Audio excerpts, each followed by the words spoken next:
Assalamualaikum warahmatullahi wabarakatuh. Selamat pagi semua anak-anakku. Sebelumnya Ustazah mohon maaf belum bisa menyampaikan review via video call karena ada beberapa hal yang membuat Ustazah tidak bisa menyampaikannya. Jadi Ustazah akan membahas di video pembahasan berikut ini ya. Pembahasan soal pertemuan 2 di tanggal 18 Januari 2020. Yang pertama itu ada soal tentang membahas tentang Kepulauan Raja Ampat ya. Jadi cara mengerjakan soal ketika ada bacaan, maka teman-teman yang pertama lakukan adalah baca soalnya terlebih dahulu. Bacalah teks berikut untuk menjawab soal nomor 1 sampai 4, berarti teman-teman harus membaca dulu soal nomor 1, 2, 3, dan 4 ya. Nah, setelah teman-teman membaca soalnya, barulah baca teks di atasnya. Kenapa demikian? Supaya apa? Teman-teman ingat nih, apa pertanyaan yang tadi dibaca, kemudian ada nggak sih jawabannya di dalam paragraf di atas, seperti itu. Nah, soal pertama yaitu informasi apa yang disampaikan dalam teks di atas. Nah, informasi yang pertama yaitu tentang keindahan Pulau Raja Ampat jawabannya ya. Kenapa bisa seperti itu Ustazah? Nah, di sini ada di paragraf kesekian di Pulau Raja Ampat. Di kepulauan tersebut terdapat 4 pulau utama yaitu disebutkan ya, Kepulauan Raja Ampat ini menjadi salah satu bukti bahwa negara kita juga termasuk surga dunia. Raja Ampat adalah tempat wisata yang kaya akan keindahan lautnya. Jadi, dia membahas tentang semua keindahan lautnya dari berbagai lini ya. Jadi jawabannya adalah B. Kemudian yang kedua,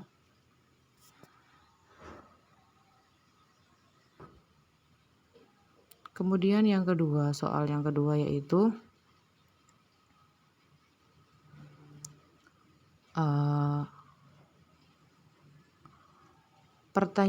pertanyaan yang sesuai dengan informasi yang disajikan pada teks di atas. Jadi, kalau ada di sini pertanyaan, teman-teman caranya adalah harus mencari jawabannya dulu di atas atau di bacaannya. Nah, bagian A, bagaimana cara menyelam di Laut Raja Ampat? Apakah di teks di atas ada tentang cara penyelaman? Tidak ada ya.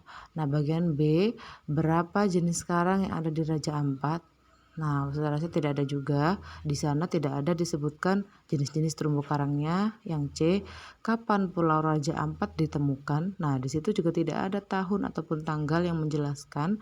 Dan yang paling tepat adalah ada berapa pulau yang ada di dalam Kepulauan Raja Ampat. Nah, di sini dijelaskan ada berapa pulau, yaitu ada 4 pulau utama ya. Jadi teman-teman cara menjawab kalau misalnya ada soal pertanyaan yang sesuai, jadi caranya adalah teman-teman harus mencari dulu jawaban dari setiap pilihan gandanya dari A sampai D. Kalau teman-teman menemukan jawaban yang tepat, berarti itulah jawabannya. Seperti itu. Nah, soal nomor 3. Kepulauan Raja Ampat terkenal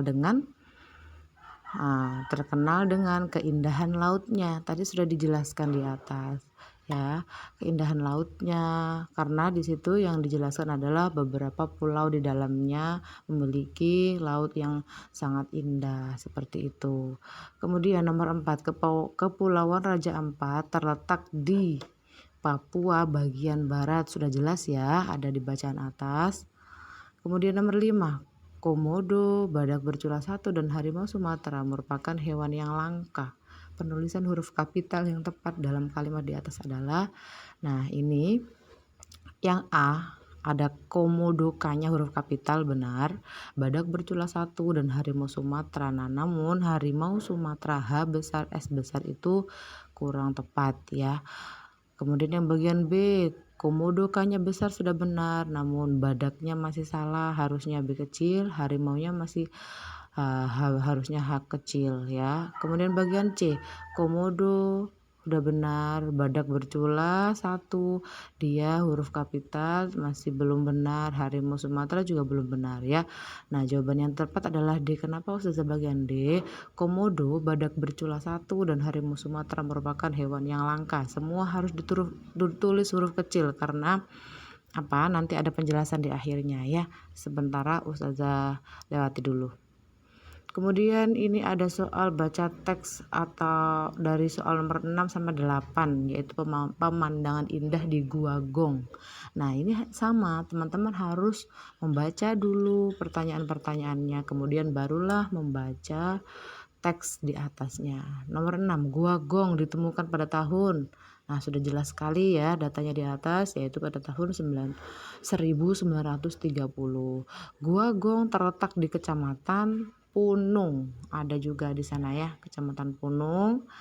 Nomor 8, Gua Gong disebut gong karena batuan akan berbunyi seperti gong saat.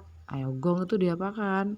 Apakah digesek, dihentakkan, ditabuh atau dihancurkan? Nah, yang paling tepat gong itu ditabuh. Walaupun teman-teman tidak membaca teksnya, kalau teman-teman sudah paham apa itu gong, pasti tahu cara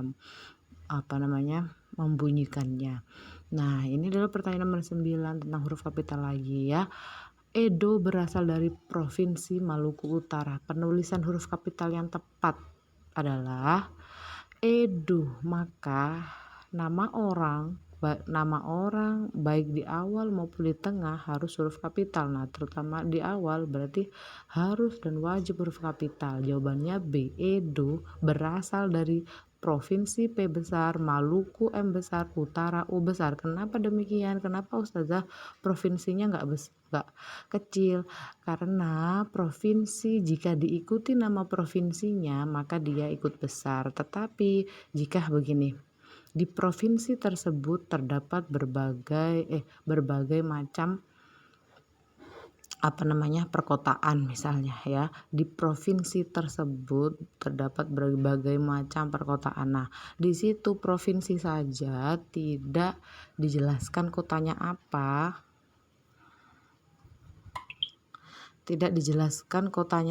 Maka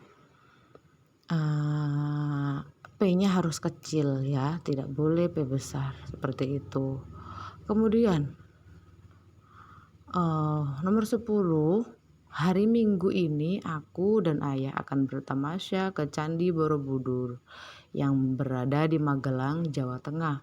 Penulisan yang benar yang mana? Hari Minggu, ya otomatis harus huruf kapital karena di awal. Minggu, M-nya harus M besar karena merupakan nama hari.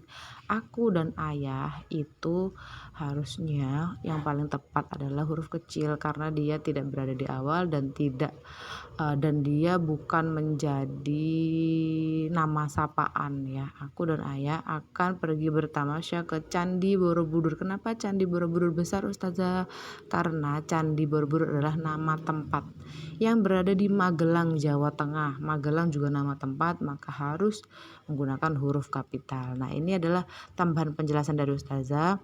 Nah, nama geografis yang menjadi bagian nama jenis jelas ditulis dengan huruf kecil di PUEBI.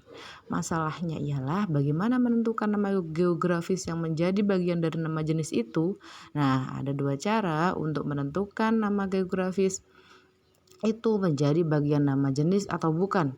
Yang pertama, nama tanaman atau hewan yang ada nama latinnya termasuk nama jenis sehingga ditulis dalam huruf kecil. Contohnya, harimau Sumatera. Nah, dia memiliki nama latin. Bunga Kamboja, dia juga memiliki nama latin.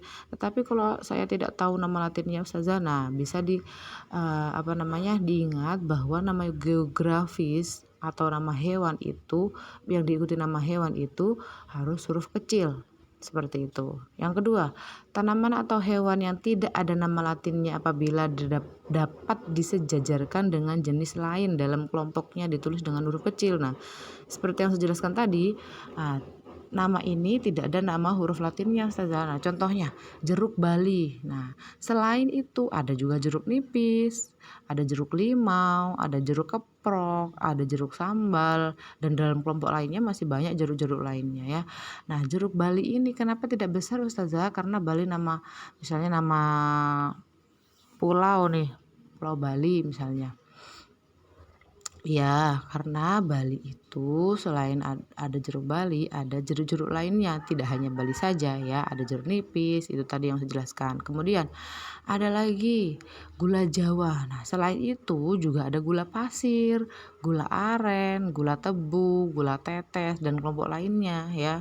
Gula Jawa itu tidak boleh J-nya huruf besar seperti itu.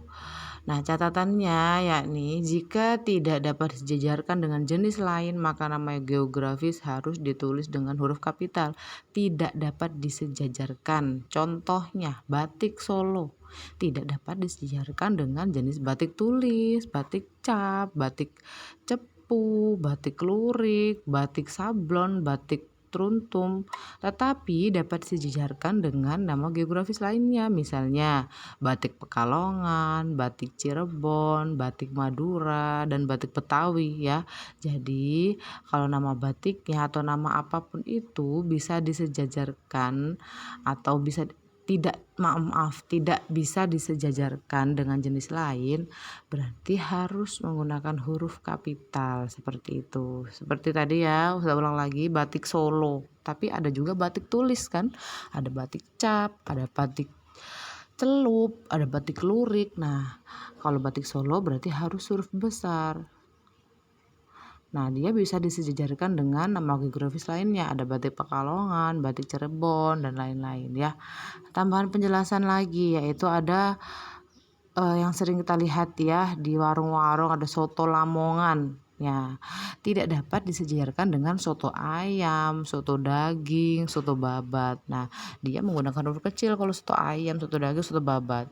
Kenapa soto Lamongan huruf besar tetapi dapat disejajarkan dengan nama geografis lainnya? Nah, nama geografis lainnya itu apa? Ada nggak soto jenis lainnya? Ada, yaitu soto Kudus, soto Banjar, soto Betawi, soto Padang, seperti itu ya. Kemudian dodol. Nah, dodol itu ada apa? Dodol Garut misalnya ya. Tidak dapat disejajarkan dengan jenis dodol durian, dodol labu, dodol kuning, dodol rumput laut, dodol salak, dodol jahe, dodol sirsak, dodol apel, dodol kentang, dan lain-lainnya banyak sekali. Tetapi dodol Garut dapat disejajarkan dengan nama geografis lainnya seperti dodol Betawi dan dodol Bali, seperti itu ya. Jadi teman-teman, itu adalah sedikit pembahasan yang Ustazah kasih. File yang Ustazah berikan juga bisa di print, harapannya di print atau dibuat belajar supaya teman-teman sedikit memahami tentang tambahan penjelasan yang Ustazah berikan, terutama tambahan penjelasannya ini ya. Tambahan penjelasan ini wajib diingat karena nantinya ada soal-soal seperti ini lagi supaya teman-teman tidak lupa soal-soal yang tentang nama geografis seperti itu ya.